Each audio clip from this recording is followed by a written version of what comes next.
Hey guys, in this video I'll be reviewing the movie, Love and Monsters. So, haven't reviewed a movie on this channel in a while, but I decided to watch this movie because I saw a video by Filmento about how it was pretty good, and then it had an actor that my girlfriend really likes, so we decided to watch it. The quick spoiler-free review, and I'll obviously put a bit more detail in afterwards, but a quick spoiler-free review is this movie starts a little bit weak, gets quite strong, and then I think, at least in my mind, kind of goes off a bit of a cliff.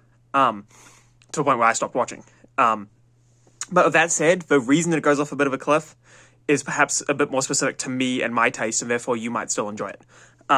Spoiler free, it's pretty good. I'd recommend watching it, but I really did not enjoy the ending to the point where I just didn't even watch the end. Okay, so to get into spoilers, this movie is really interesting in the sense that it's just very creative and very, the world building is sort of just it's a fantasy sort of film, fantasy sci-fi futuristic film. But the world building is very kind of what's the word? It's not presented to you in any kind of big scale way. It's kind of like, the way in John Wick, right? Where it's just, the world building is just kind of there and you're just kind of told to accept it. It's not really much of an explanation given or a ton of exposition or anything. It's just kind of there, right? It's a very similar thing in this film where it's there's a tiny bit of exposition. You're an asteroid hit us, blah, blah, blah, blah. But basically, just here's the world, have fun with it. And I gotta say that I do kind of enjoy that style of storytelling. I don't mind. Like a big fantasy epic, where we get the whole world explained to us over and over again, and we see lots of exposition, and we understand lots of stuff about it. But I also really enjoy the style where it's here's a cool world, now let's have fun with it, which I really think this movie leans into heavily. So our main sort of conflict within the film, or action, I guess, is that this guy wants to go visit his girlfriend, or wants to go live with his girlfriend, his ex-girlfriend, I guess, who he met 6 years ago, but there's been an apocalypse, so he's been living in a bunker for 6 years, and now he wants to go out and find her. And so he goes through a bunch of trials and tribulations, meets up with some interesting people along the way, has to deal with a whole bunch of monsters, and then eventually finds her, right? So that's the surface level sort of situation.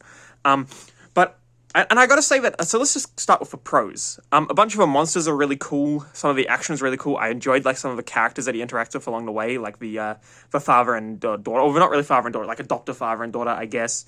I thought that was really cool, and I enjoyed, I just enjoyed him interacting with the world, the dog, I thought was really cute and cool, and I enjoyed some of the monsters, that burrowing underground monster, and the giant snail, very, very cool, and it's a very visually appealing film. Everything sort of looks good, it looks not only real, but also, fun at the same time.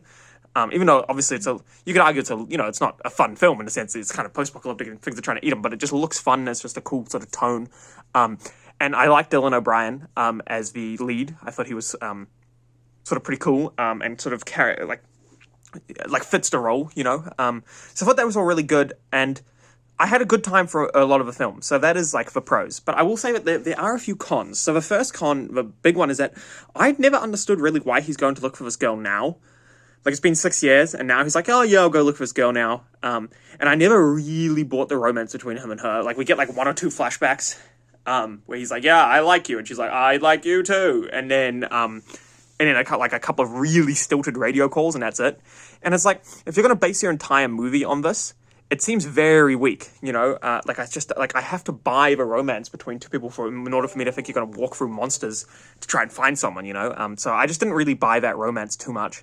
And then I'll get to my major problem with this film, which is the ending, which is that, so this guy, the whole conflict of this film is this guy wants to go find this girl, and he's got to trek there and do it on his own and learn things and overcome his fear of monsters, blah, blah, blah. Understandable. I'd be pretty scared of monsters too.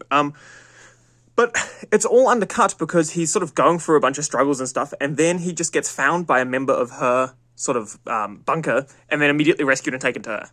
And it sort of makes him, and it kind of really upends the whole sort of dynamic of a film, because if I courageously make my way to you, I arrive on my own and it's been a big struggle, then, it's a really cool and interesting idea that I went through all of this for you, blah, blah, blah, blah. But, and I arrive there on my own steam. But if I just kind of get halfway there, collapse, and then somebody just drags me to you, right, it totally changes the entire dynamic, and I think kind of ruins the story that they were trying to tell.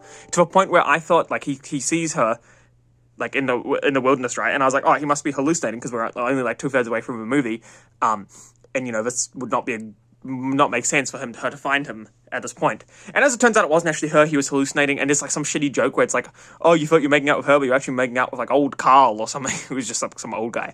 But the point being, which was not that funny, but the point being that the whole film I felt was just kind of undercut by him not actually making it to her. He makes it like 2/3 away and then just gets dragged the rest of the way. I get like starts tripping out and gets dragged the rest of the way. And I just really felt that undercut the film to a point where I was like, oh, let's just go to bed now. Like I just sort of lost all interest because I'm like, the whole point of the story you're telling, or the story you've sold me, and I understand maybe you want to change the story, but the point is that the promises you made to me as a filmmaker was we're going to have a cool story about guy braving monsters to find girl.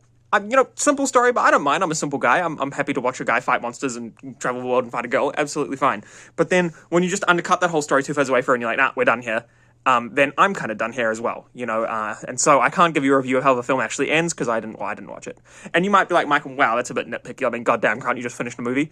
But I have a very high sort of investment threshold with movies where it's like I am spending my time doing this, and it's not, I don't normally watch movies, so if I'm watching a movie, it better be for a good reason. And so when the movie just sort of goes off the rails from my perspective, I just stop watching. So yeah, I stopped watching.